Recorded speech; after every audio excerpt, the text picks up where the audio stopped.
pong alas 4:57, magandang umaga.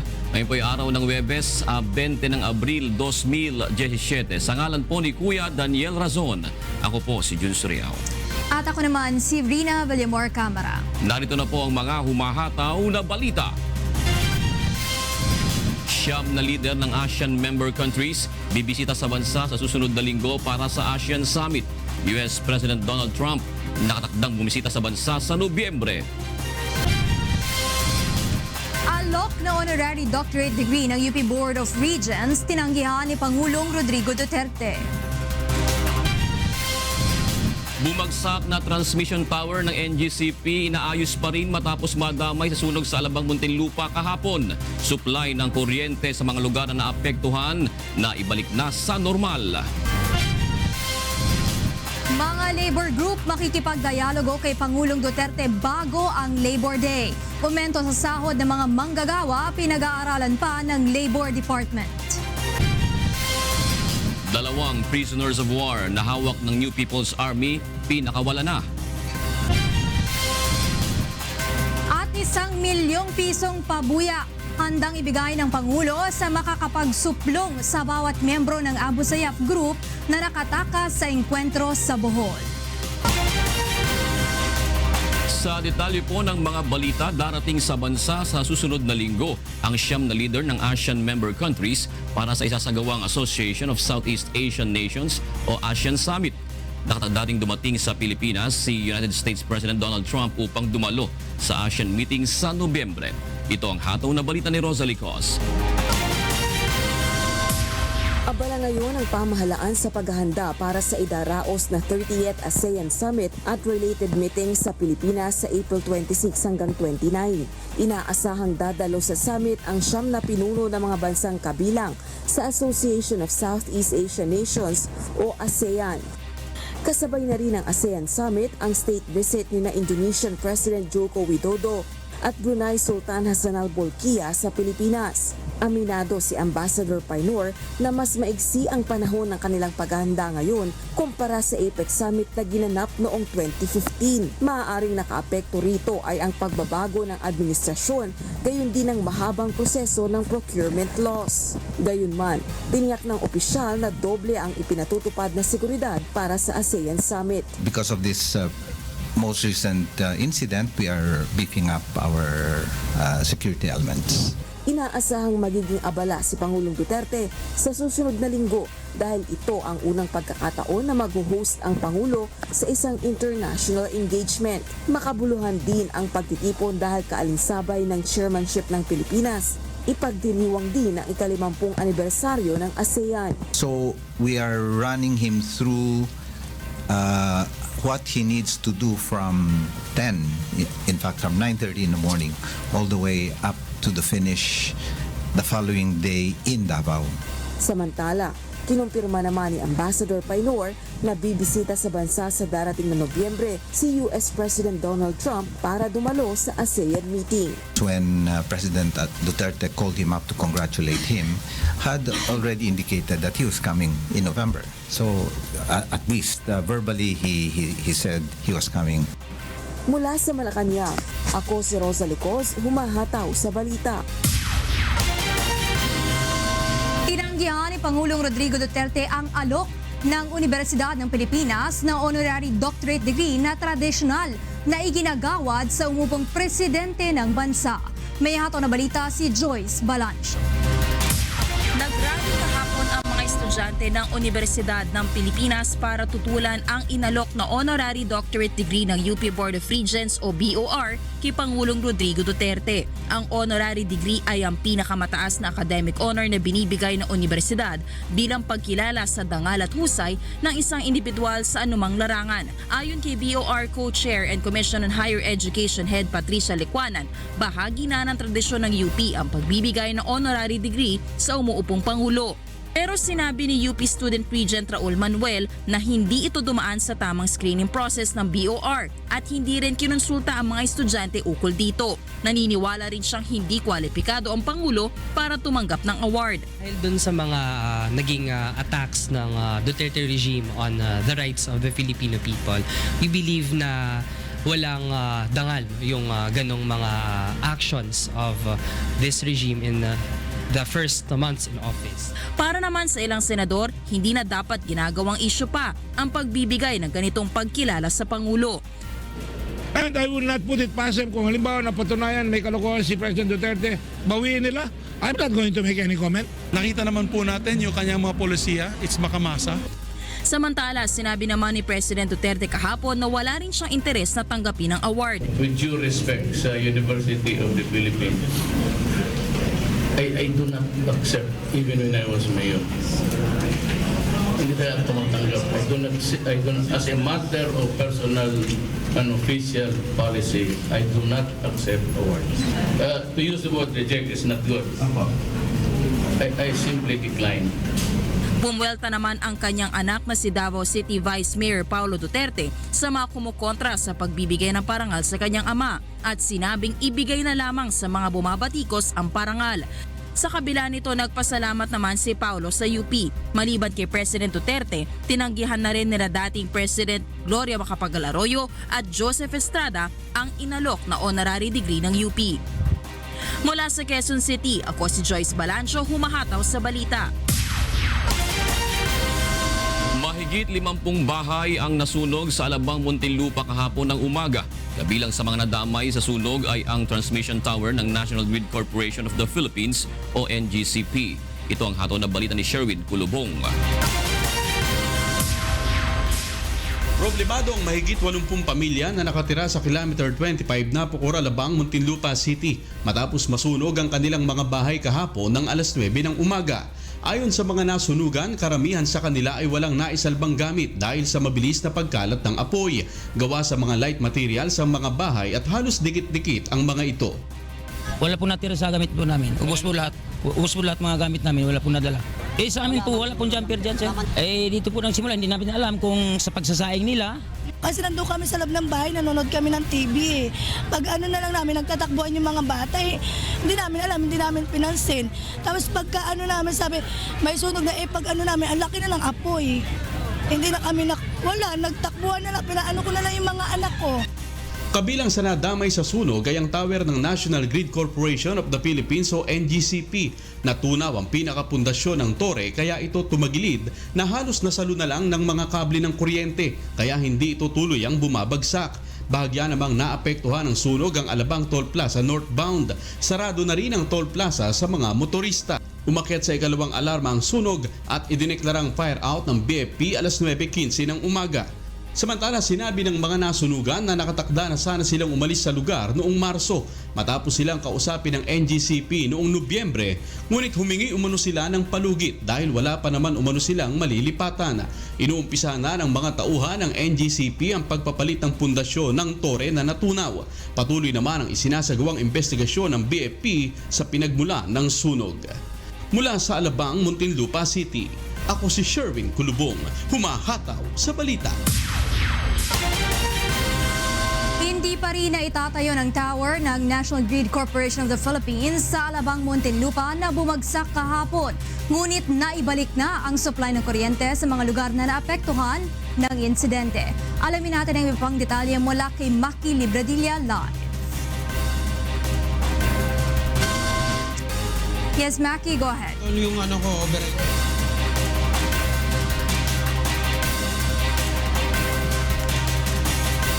Babalikan natin mamaya lamang si Maki Libradilla.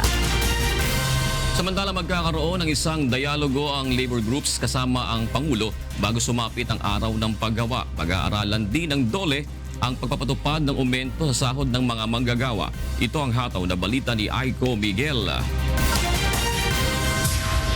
Inaasahan ng DOLE na dadaluhan ng Pangulong Duterte ang Pre-Labor Assembly sa Abril at 30. Gaganapin ito sa Occupational Safety and Health Center sa Diliman, Quezon City alas 3 ng hapon.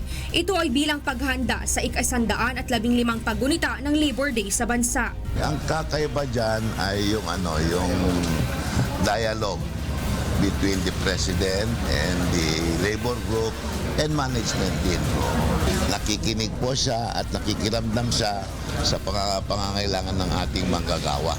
And that is very important to a leader. Bukod sa trade union leaders, dadalo rin ang iba't ibang sektor ng kabataan, mga kababaihan, mga migrante at ng mga ordinaryong manggagawa sa bansa. Umaasa naman ang labor groups na sa pagpupulong tatalakayin ng Pangulo ang pag-abolish sa wage boards bilang regalo sa mga manggagawang Pilipino pagsapit ng Labor Day sa Mayo 1. Mas magiging makahulugan ito kung magbibigay ng regalo si Pangulong Duterte kagaya ng pag-ban sa contractualization, i-anunsyo niya sa araw na yon. At ikalawa at panghuli, mas maganda at makahulugan kung magbibigay ng wage increase. Ayon naman sa DOLE, kailangan pang pag-aralan ang pagpapatupad ng aumento sa sahod ng mga manggagawa.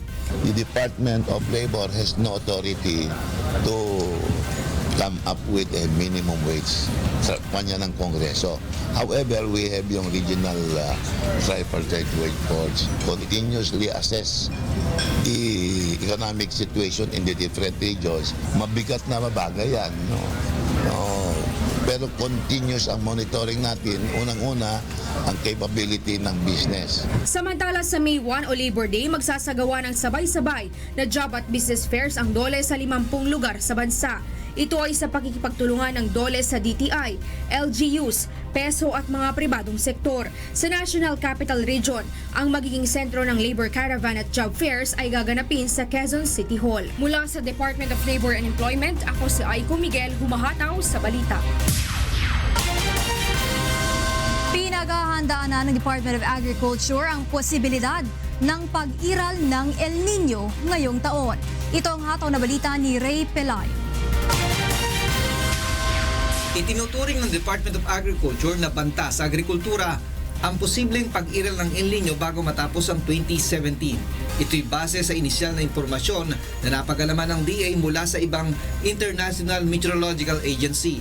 Una nang sinabi ng Pag-asa na sa Mayo pa nila makukumpirma kung posibleng ang magkaroon ng El Nino. Yes, we are already preparing. In fact,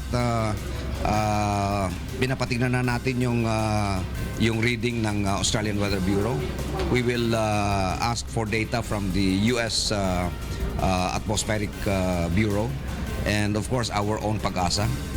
Ayon sa kalihim, kung magkakatotoo ang forecast sa El Nino ay pangunahing maapektuhan ang produksyon ng mga pananim at pangisdaan. Naglaan na ang DA ng 165 million pesos para sa small water impounding systems para makapagreserba ng tubig ang mga magsasaka. Kasama sa nasabing halaga ang para sa cloud seeding operation. Ayon sa NDRRMC, mahigit sa 12.8 billion pesos ang halaga ng pinsala ng El Nino sa mga sakahan sa bansa mula April 2015 hanggang July 2016. Ipapa-identify natin kung saang areas tatamaan, anong buwan. Number 2, we have already asked NIA to release the irrigation water ahead of schedule para kung meron mang El Nino sa September, October, hindi tayo abutin, no? Ayon sa kalihim, may iwasan ng gulok dahil sa kakulangan ng pagkain, gaya ng nangyari noong April 2016 sa Kidapawan City. Nasawian niya noon ang 3 demonstrador dahil sa tama ng bala ng buwagi ng mga pulis ang mga nagpoprotesta. Mula sa Pasay City, ako si Ray Pelayo, humahataw sa balita. Balikan muna natin si Mackie Libradilla mula sa Alabang, Muntinlupa. Yes, Mackie, good morning. Good morning, Rina. Pasado alas 8 kagabi nang maibalik na nga ng National Grid Corporation of the Philippines o NGCP ang supply ng kuryente sa kilometer 25 Napocor, Alabang, Muntinlupa City. Ayon sa NGCP, pansamantala muna silang kumonekta sa ibang linya ng kuryente na malapit sa lugar para masuplayan ng mga apektadong residente. Ngunit hanggang ngayon, hindi pa rin na itatayo ng mga ito ang tower na bumagsak. Pasado alas 9 kahapon nang bumagsak ang tower na ito ng NGCP matapos masunog ang mga bahay na nakatayo sa mismong ilalim nito. Kagabi ay dumating na ang malaking crane na hihila sa tower. Ilang beses itong sinubukang itayo ng mga tauhan ng NGCP NGCP ngunit masyado anilang mabigat ang tower kaya hindi ito kinaya ng crane. Ang tower pa lang nito ay may bigat na anyang 34 tons bukod pa ang mga nakasabit ditong kable ng kuryente. Ayon sa isang engineer mula sa NGCP na tumanggi ng humarap sa kamera, maaaring baklasin na lamang ito at magtayo ng panibago kung hindi talaga ito maitatayo. Samantala kapansin-pansin naman ang mga nawawalang tornilyo sa pundasyon ng tore na posible nilang nagpahina dito kaya madali itong natumba. Sa ngayon rin ay pansamantalang inihinto ng mga tauhan ng NGCP yung pagkukumpuni dito sa natumbang tower. Hinihintay nila yung pangalawang team o pangalawang crew na magdadala ng isa pang crane dito sa lugar para tumulong sa pagtatayo at sa pagsasaayos nitong natumbang tower ng kuryente dito sa Alabang. At yan muna ang latest mula dito sa Alabang. Ako si Maki Libradilla, humahataw sa balita. Maki, may update ka ba kung hanggang kailan maitatayo yung tower na yan at mabubuksan yung tollway na dinadaanan dyan? Ayon sa NGCP, maaaring abutin daw ito ng 3 araw hanggang sa maisaayos na ang lahat po. Rina. Maraming salamat sa iyo, Maki Libradilla. Sa iba pang balita, pinalaya na ng rebelding New People's Army ang 2 sundalo na binihag ng grupo nitong Pebrero. Samantala, isa namang squad leader umano ng NPA sa Mindanao ang sumuko sa militar. Ito ang hataw na balita ni Victor Cozare. Pinakawalan na ng New People's Army sa Matanao, Davao del Sur sina Sergeant Solaiman Calukop at Private First Class Samuel Garay bilang pagpapakita ng sinseridad sa isinasagawang peace talks. Mahigit 2 buwan ang lumipas nang dukutin ng mga ito sa Barangay Telafas, Columbio, Sultan Kudarat noong February 2. Itinurn over ng CPP-NDF sa lokal na pamahalaan ng Davao del Sur ang mga pinakawalang bihag. Samantala, isinisisi naman ng NDF sa tropa ng pamahalaan ang pagkakaantala sa pagpapalaya sa dalawa. Nadilatar ni siya tungod kay ang AFP o ang PNP wala mo hatag sa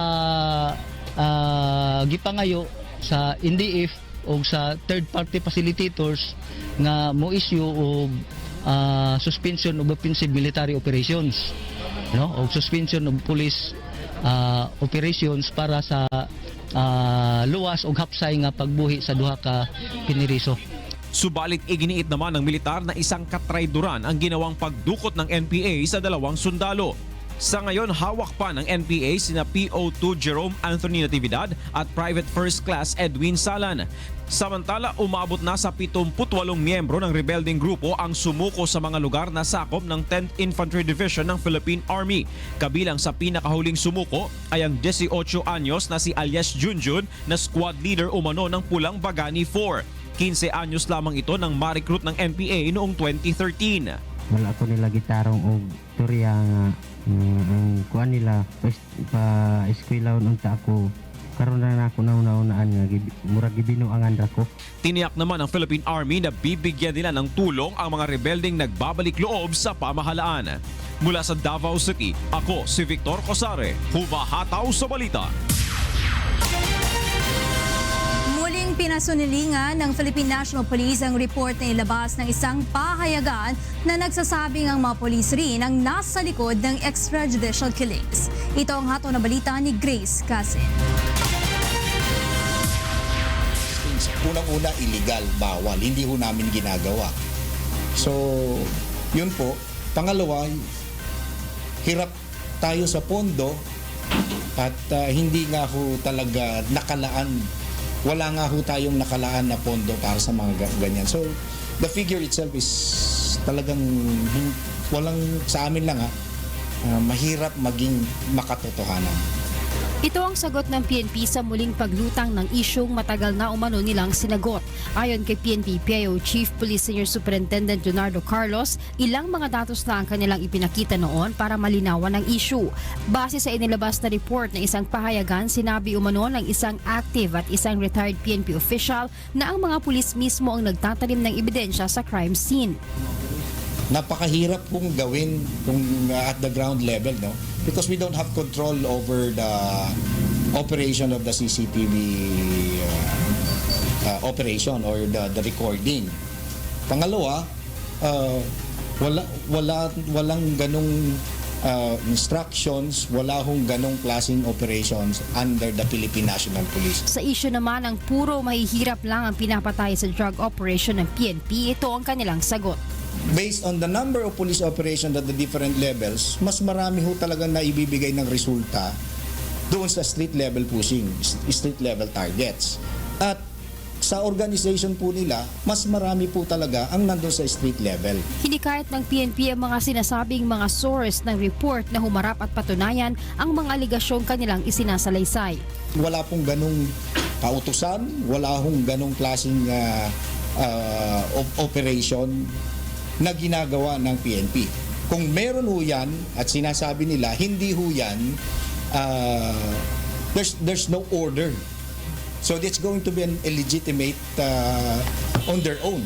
Sa ngayon, muling bubuo ng investigation body ang PNP para muling buksan ang investigasyon sa mga nasabing aligasyon. Mula sa Camp Crame, Grace Casin, humahataw sa balita.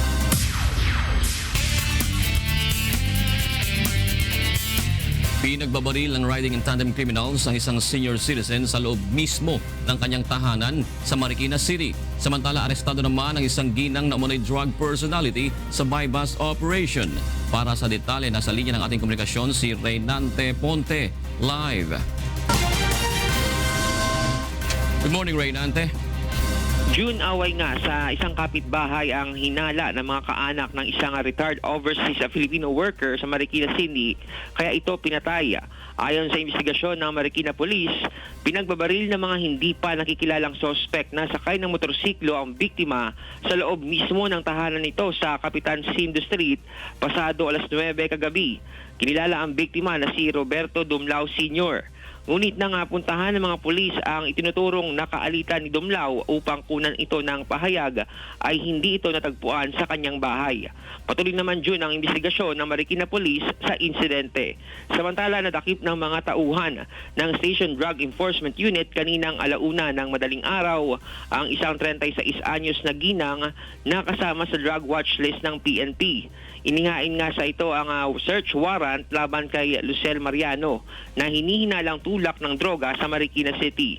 Pagdating ng mga operatiba sa inuupahang bahay nito sa Barangay Concepcion 1, natagpuan ng ilang drug paraphernalias at maliliit na pakete ng suspected shabu. Subject ng search warrant, yung babae, may kasama niya yung mga anak niyang mga paslit na according to our information, yung 9 years old na anak niya ay gumagamit na rin ng shabu. June, sasampahan ng kasong possession ng illegal drugs ang suspect at dadalhin naman ng mga otoridad sa DSWD ang 3 anak nito. Yung lang update mula sa Marikina City, ako si Reynante Ponte, humahataw sa balita. Maraming salamat, Reynante Ponte. Puntahan na po sa Radyo La Verdad 13:50 with Attorney G. Bet minus Jocas. Morning. Morning. Wala na si Tito Jocas. Alam mo naman ngayon, Huwebes ngayon. Bakit ba pag-Huwebes, Attorney G? Anong hiwaga?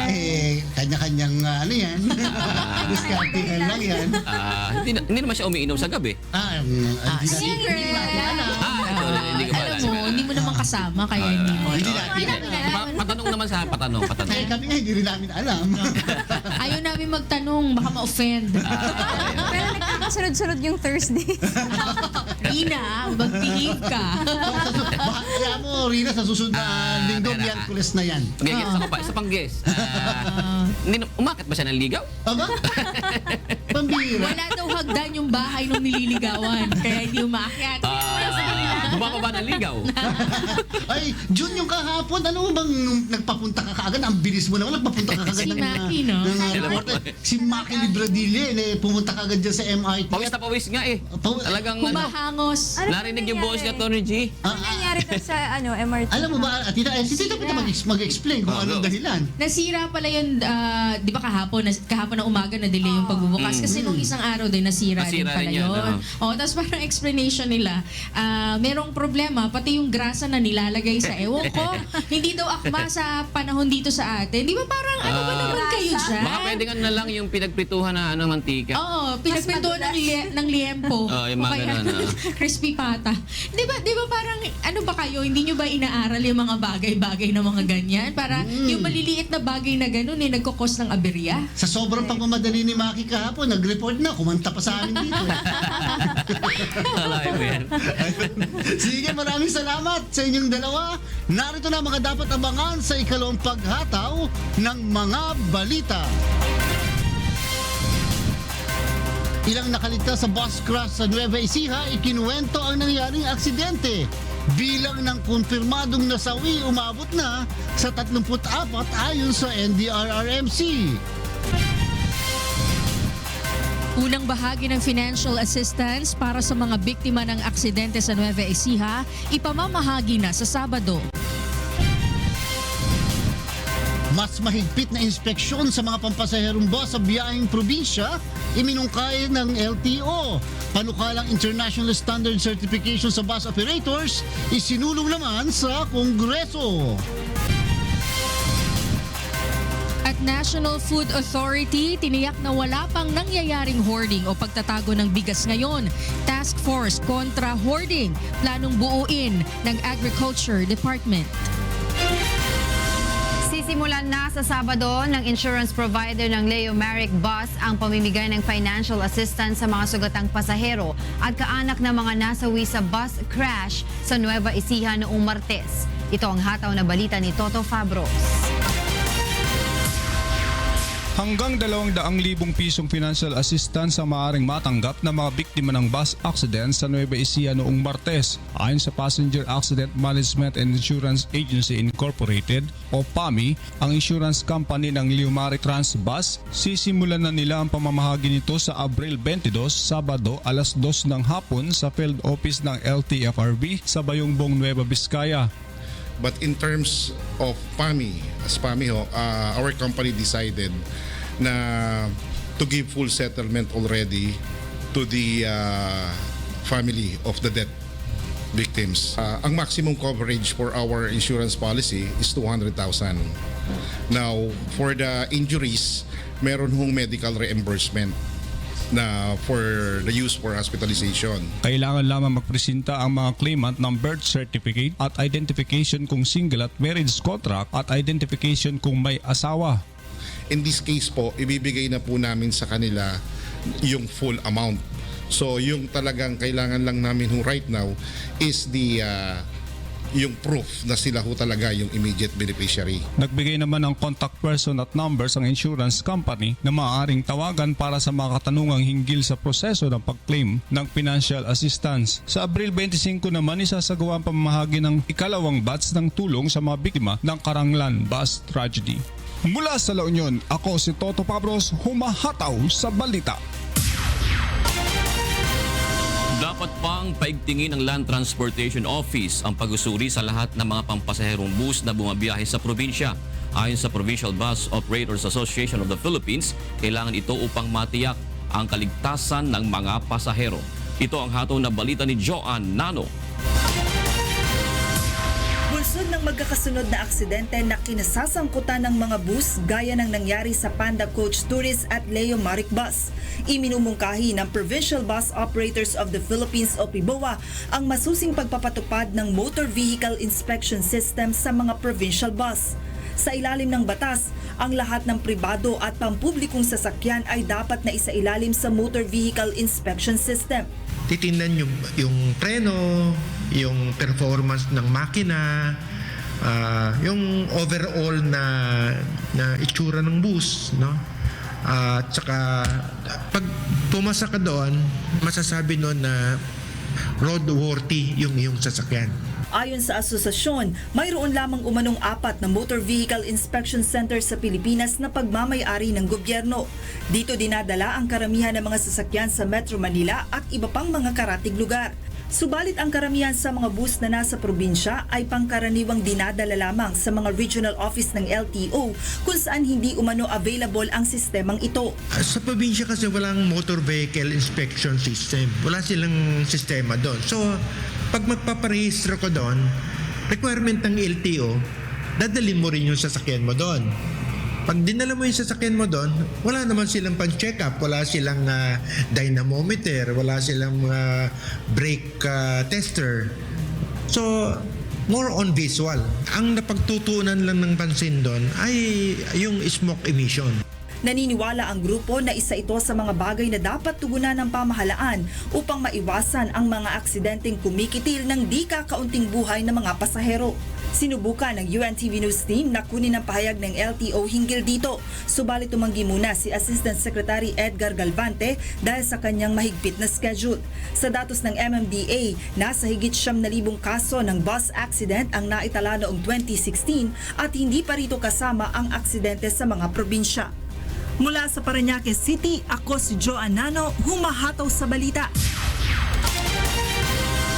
Isinusulong ngayon na tuluyang maisabatas ang panukalang gawing mandatory sa mga bus operator at company ang pagkakaroon ng international standards certification na inaasahang makatutulong upang mabawasan ang mga aksidente sa mga kalsada.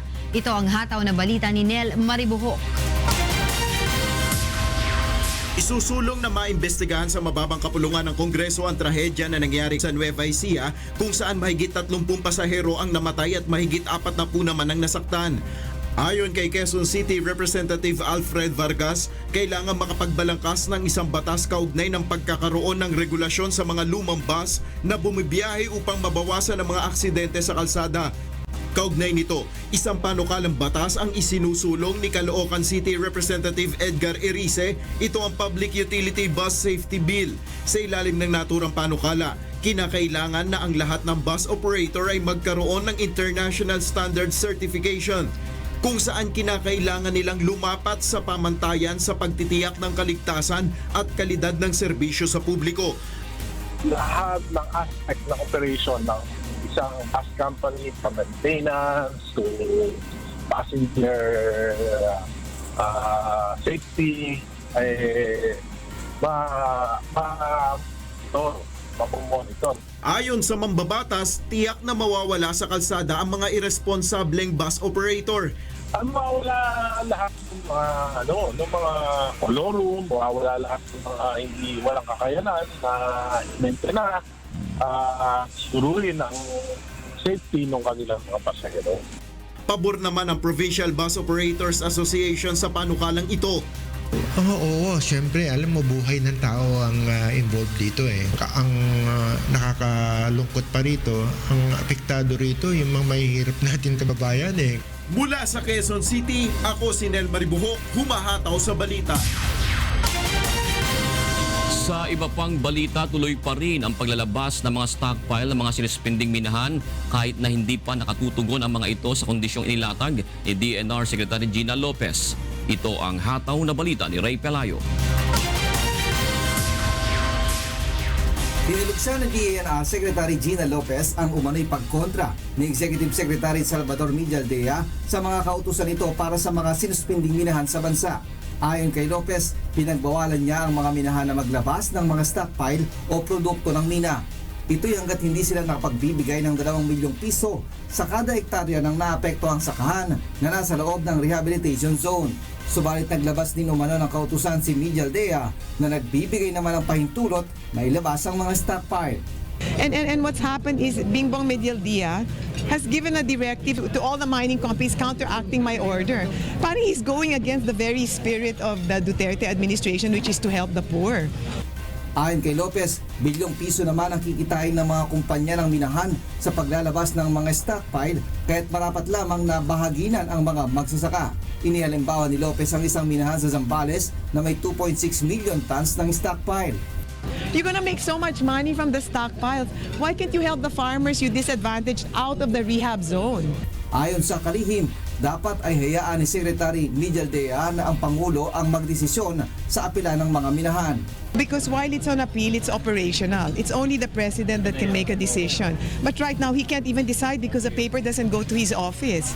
Ayon naman sa Chamber of Mines of the Philippines, hindi na kailangan magbayad pa ng panibagong halaga ang mga minahan. May pondo naman anila para sa rehabilitasyon na idinedeposito ng mga minahan habang nasa operasyon pa ang mga ito. Ayon naman kay Secretary Miguel Dea, sinusunod naman ng Office of the President ang tamang proseso sa mga natatanggap na apela. Hindi anya kontra sa polisiya ng Pangulong Duterte ang paglalabas ng stay order na nagbibigay ng pahintulot para ituloy ang paglalabas ng stockpile. Maaari pa niyang mabago ang kautusang nilabas ng Office of the President at naglalayon lamang ito na maiwasan ang mas malaking pinsala kung ang mga stockpile ay hindi mailalabas sa mga minahan.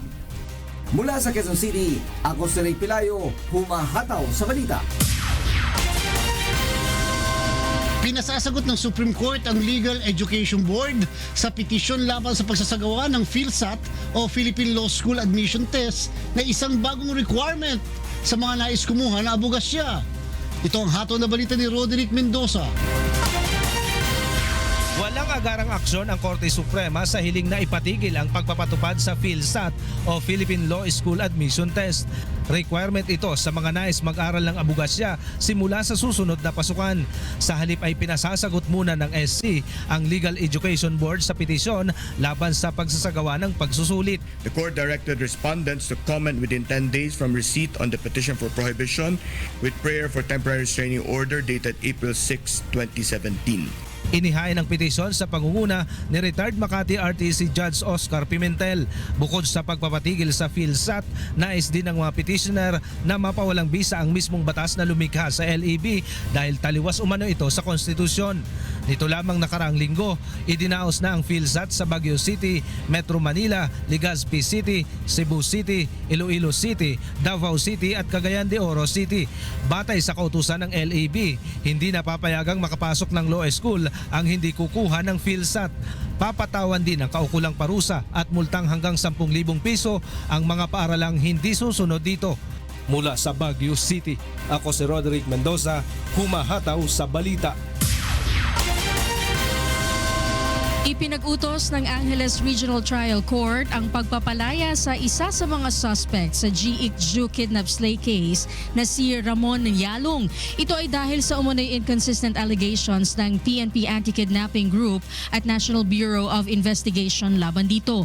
Si Yalong ay nasangkot sa issue ng ituro ito ng katulong ni G na isa sa mga dumukot sa kanyang amo. Ayon sa korte, walang naging pagtutol ang mga kapwa-akusado ni Yalong na sina SPO3 Ricky Santa Isabel at SPO4 Roy Villegas upang ma-exclude ito sa kaso. Narito ang pahayag ni SPO3 Ricky Santa Isabel. Wala kasi akong personal knowledge dun sa incident, hindi ko naman kilala ng iyado. Okay naman. Natuklasan sa isinagawang assessment ng DOLE ang paglabag sa labor law ng isang telecommunications at isang airline company. Ito ang hatol na balita ni Aiko Miguel. Sa isinagawang Special Assessment or Visit of Establishments o SAVE program ng DOLE sa mga nakalipas na buwan ng taon, natuklasan na 10,000 mga manggagawa ng isang telecom company ay hindi regular na empleyado. Expired na rin umano ang registration ng mga ito. To consider all the employees involved as regular. If not, we can close them. Kakulangan sa sahod, overtime pay at service incentive leave ng mga manggagawa ang nakita sa isang airline company, maging ang paglabag sa ilang occupational safety and health standards ng labor law. Question din umano ng naturang kumpanya ang pagsama ng grupong Philippine Airlines Employees Association sa pagsasagawa ng assessment. Nakikiusap ang DOLE na tumugon sa mandato ng DOLE ang mga ito para sa ikaaayos ng kalagayan ng mga manggagawa. Please lang, i-comply ninyo yung mga kakulangan ninyo para at least in fairness naman doon sa mga manggawa natin. Ikinatuwa naman ng labor groups ang ganitong hakbang ng DOLE. Ang magandang balita ito para sa mga manggagawang nasa PLDT at mga nasa palaya dahil matagal na silang naperwisyo, matagal na silang naghihirap dahil wala silang trabaho, wala silang social insurance. Mula sa Department of Labor and Employment, ako si Aiko Miguel, humahataw sa balita. Tiniyak ng National Food Authority na wala pang nangyayaring hoarding o pagtatago ng bigas ngayon. Nais naman ng Department of Agriculture na magkaroon ng isang grupo na magbabantay upang walang mangyaring manipulasyon sa supply ng bigas. Ito ang hataw na balita ni Ray Pelayo. Tatagal pa ng 67 araw ang kabuuang stock ng bigas sa bansa base sa pinakahuling inventaryo ng National Food Authority noong March 31. Ayon sa NFA, mas mababa ng 11% ang stock ng bigas na hawak ngayon ng mga negosyante kumpara noong nakaraang taon mula buwan ng Enero hanggang Marso. Subalit mas mataas naman ng 30% ang hawak ng publiko kung ikukumpara noong nakaraang taon sa parehong mga buwan. Ay baka ang itong mga farmers o ibang mga farmers ay nag-hold on to their stocks anticipating for higher prices sa mga susunod na panahon. Sa ngayon wala pang namamataan ng NFA na nagtatago ng bigas. Irerekomenda naman ni Agriculture Secretary Manny Piñol kay Pangulong Duterte ang pagbuo ng isang task force. Ito anya ang susuyod sa mga bodega sa buong bansa upang mag-inventaryo. 8 ahensya ng pamahalaan kasama ang DA at NFA ang kakatawan dito. Nauna nang nagbabala si Piñol sa mga nagpaplanong magtago ng bigas upang pataasin ang presyo nito. So to validate that, I believe that it is the best option for us. That is to make sure that we will be able to determine kung ano talaga yung volume ng bigas sa bansa. Samantala, pabor ang NEDA na gawin na lamang pribado ang importasyon ng bigas. Madadagdag na naman anya sa utang ng NFA na aabot na sa 211 billion pesos kung gobyerno mismo ang aangkat. Ayon naman sa NFA, nasa 167 billion pesos na lamang ang kanilang utang at nababayaran naman nila ito ngayon. Mandatoan nila ng ahensya ang magbigay ng subsidiya kaya't nagkakaroon sila ng utang. Nais nila ngayong mag-angkat ng bigas dahil mataas ang presyo ng lokal na produksyon. So pag ginawa namin 20 yun, ang gagawin lang ng mga palay traders ay bibili sila ng mas mataas doon. 22, 24, 25, 26. Kasi gusto nilang makorner nga yung palay dahil nga kukonti ang supply. Mula sa Quezon City, ako si Ray Pilayo, humahataw sa balita. Para sa mga karagdagang balita, bumisita lamang sa aming website na untvweb.com. At abangan sa ikatlong paghataw ng mga balita. 1 milyong pisong pabuya handang ibigay ni Pangulong Rodrigo Duterte sa makapagsusuplong sa bawat membro ng Abu Sayyaf Group na nakataka sa engkwentro sa Bohol. Hulo-sulu na pinaniniwala ang kuta ng bandidong grupong Abu Sayyaf ipalulusob ng Pangulo kung lalala ang suliranin sa terorismo sa bansa. Philippine passport holders bibigyan ng pagkakataong makapasok sa Taiwan kahit walang visa sa loob ng 1 taon.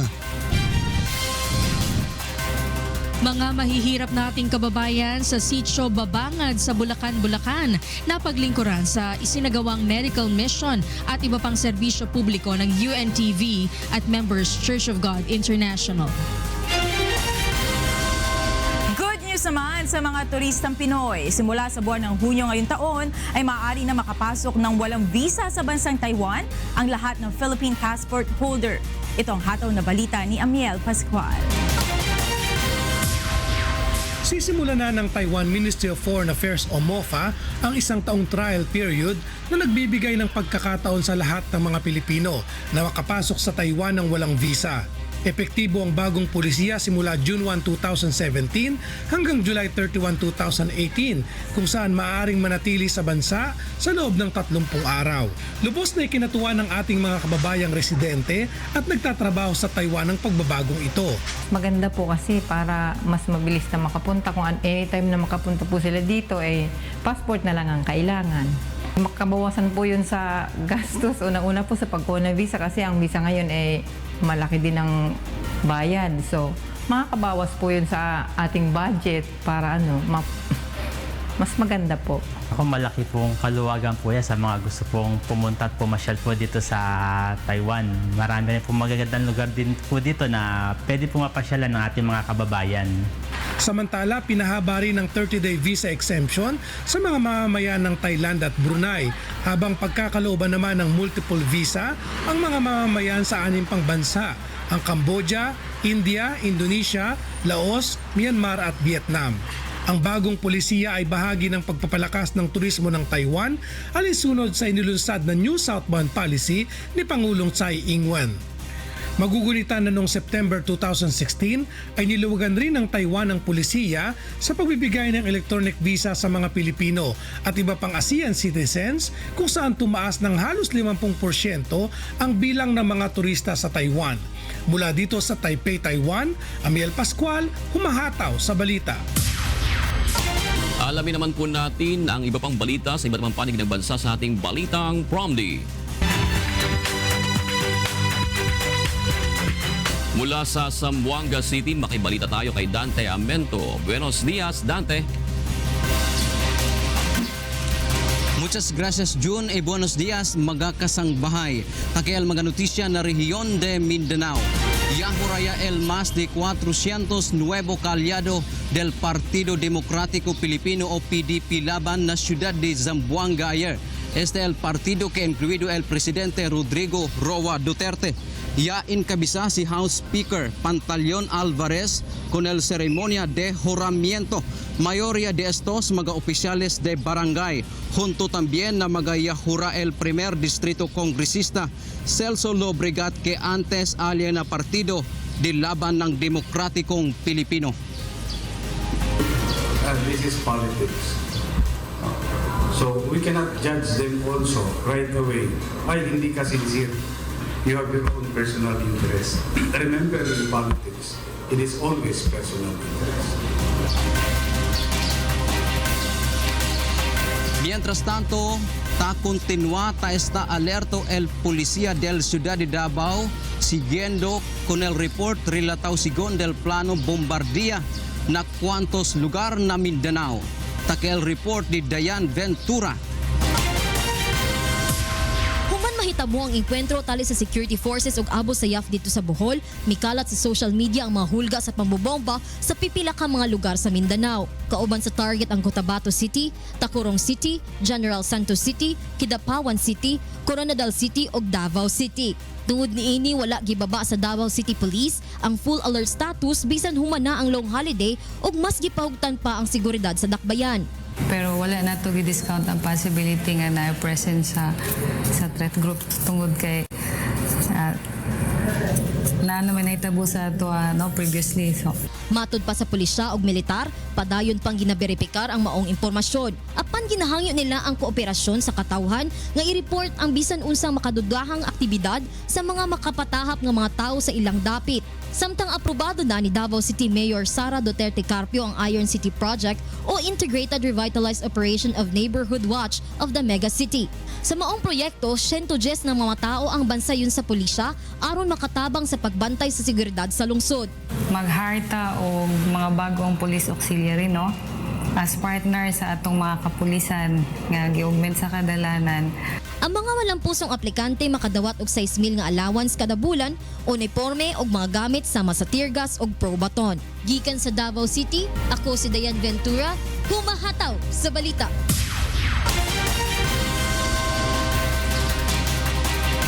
SL mga notisya sa kakita na rehiyon de Mindanao. Desde aquí na ciudad de Zamboanga, vera con ustedes, June.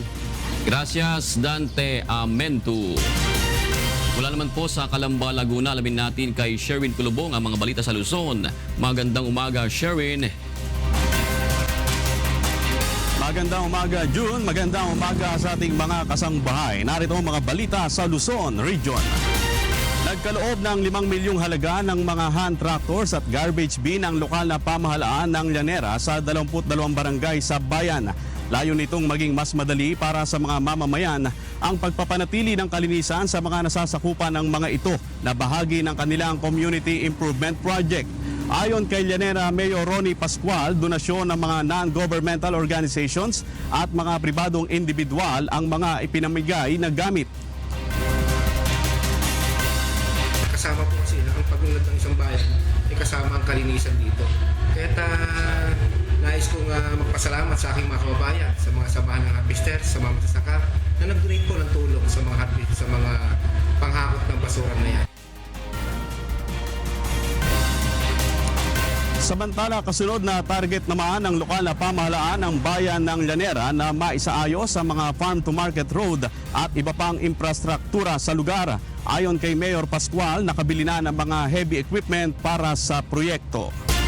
Maraming salamat, Sherwin Kulubong, live mula sa Laguna. At para naman po sa mga balita sa Visayas, nasa Cebu City si Deb Reveral. May buntag, Deb. Yes, daghang salamat June ug maayong buntag sa atong mga kasangbahay.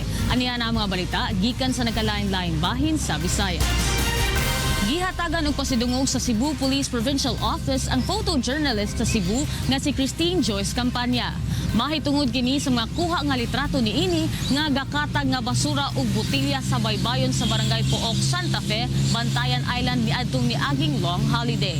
Sa gipagawas nga pamahayag sa CPPO, gingong nahimo nga paagi ang kuha nga litrato ni Christine aron molihok ang mga pulis ug aksyonan ang problema.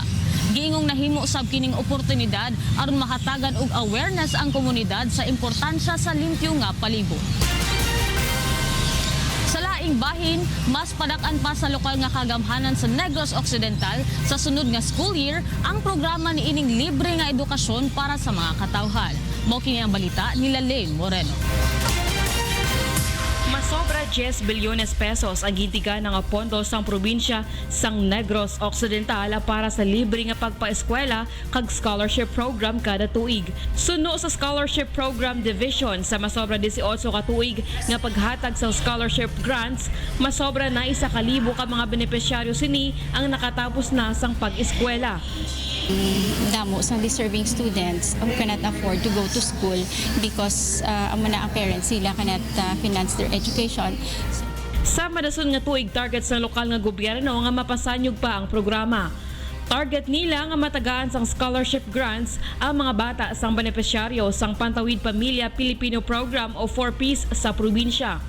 Wala labot sinitagaan man sang libre nga edukasyon ang mga deserving kag mga maalam nga mga bata sa mga mangunguma, manugpangisda, indigenous people kag mga bata sang capital employees. Ang tanan nga qualified sa scholarship program mahimo makakuha sang kurso nga food technology, nursing kag medical courses, maritime education kag iban pa nga 4 to 5 year courses. Kaya ginatanaw na dahil may among isa very effective tool to improve the livelihood. Halindiri sa Negros Occidental, ako si Lalaine Moreno, humahataw sa balita. O kana ang mga balita nga atong nakuha dinhi sa rehiyon sa Kabisayan. Gikan dinhi sa Cebu City, balik dinha sa inyo June. Daghang salamat, Deb Reveral.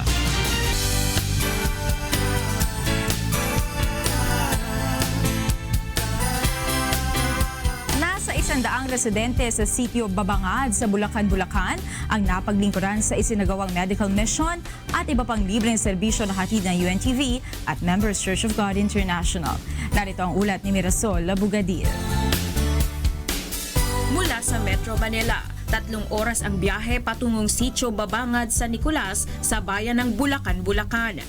Kinailangan pang sumakay sa bangka ng mga volunteer mula UNTV at Members Church of God International upang makarating sa lugar. Ang ilan naman ay matyagang naglakad mapuntahan lamang ang mga mahihirap nating kababayan na nangangailangan ng tulong medikal.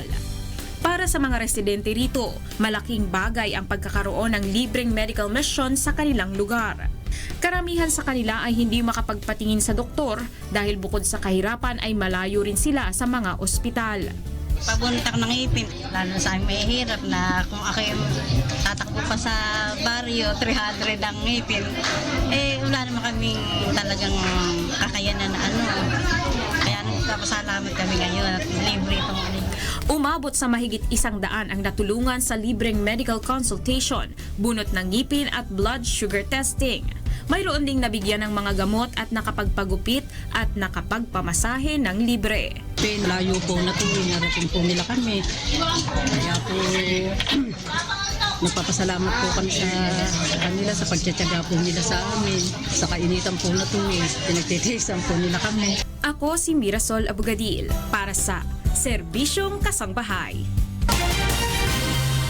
Para sa iba pang humahataw na balita, bumisita lamang po sa aming website, ang untvweb.com.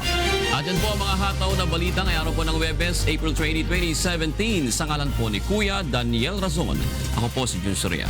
At ako naman po si Monica Veralio. Susunod na po ang programang Bawal ang Pikon, Get It Straight with Daniel Razon.